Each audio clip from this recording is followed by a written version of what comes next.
market demands the same level of engagement with your customers that it does in your core market. Therefore, you have to have, ultimately, if you want to be as successful in China as you possibly can, a presence on the ground that is perceived and actually is sustainable, both from a financial point of view and from a customer's point of view. So that leaves you a number of options in terms of how you want to structure that. You can put in a wholly owned foreign enterprise. The level of capital right now is, at the lowest level, is about 100,000 RMB, or just over close to 18,000 Canadian. I think with the current exchange rate, it's 20,000 Canadian. That's one way of doing it. You can obviously have a larger capital base. They've spread the amount of time. It used to be 3 years. Now it's pretty flexible and you need to put that money in. But having an entity in China allows you to bill your customers and service your customers and take renminbi payment, which is a lot easier from an accounting point of view and a service point of view, and build the team and the organization and the facilities you need to do your business.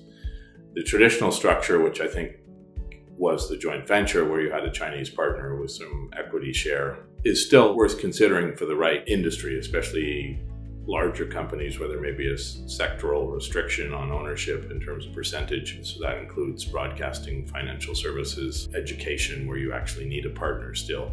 So you can look at that depending on what your business is. But I think you also have to look at this flexibly and say, can we create a new entity offshore with a Chinese partner where you might have easier rights of moving shareholders' obligations and commitments back and forth? You also have an easier understanding in terms of documentation and the flexibility and the clarity of a shareholders' agreement compared to a joint venture agreement. And you have an easier exit strategy because you can do it without any sort of re-registration or re-transference in China.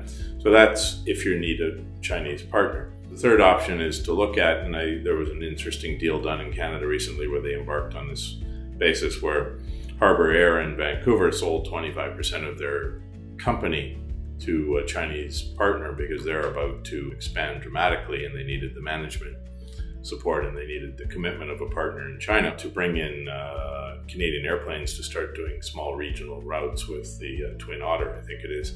So you can look at selling off a company in Canada in parts, bringing in equity partners. You can look at finding equity partners who understand China. There are foreign private equity funds, there are Chinese private equity funds who are willing to participate in your China startup and then have a clear exit strategy. That was a model that Starbucks even used when they came into China. They again adopted the 3 different strategies for the north, the central part of China, and the south part of China. As per the previous discussion, they used their Hong Kong franchise partner for South China. They used a direct strategy for Shanghai, I believe, and in the north, they had a venture capital partner because they were concerned, because they're being a large public company, about their earnings per share as they were in a build mode, but they had clear buyout provisions in that situation. So you can look at finding capital partners either from Canada or from Hong Kong or from China or other parts of the world that know this market to help you.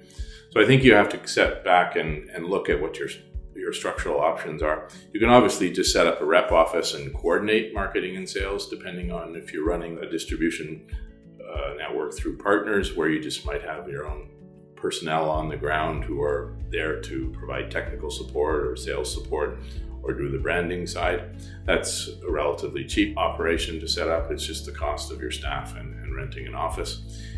You can even go to a virtual office now more and more through business centers, or look at options in Hong Kong where you're going to get callback numbers. So I think you have to look at what you're doing. You can just have inventory in China through logistics partners and have that serviced remotely.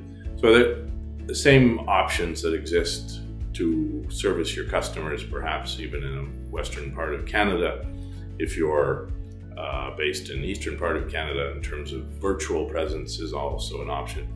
But I think you have to step back and define again what capital you have and what type of organization you're trying to build. And if you're trying to build a manufacturing partnership, then you obviously have to do a lot more research on where you need to be in terms of being able to get the right labor, the right technical support in terms of parts and service in China.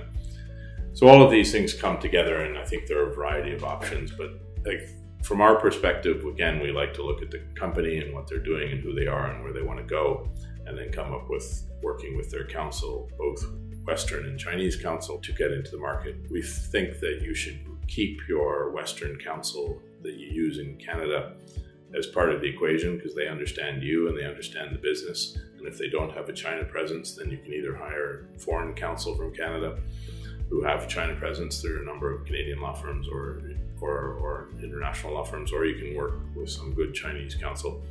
But I think it's important to have the right mix in your structure, because lawyers are not the total solution from my point of view, nor is the business advice going to be the total solution. So you have to come up with a structure that both is legally valid and commercially valid and fits in ultimately with your company's goals and your company's culture.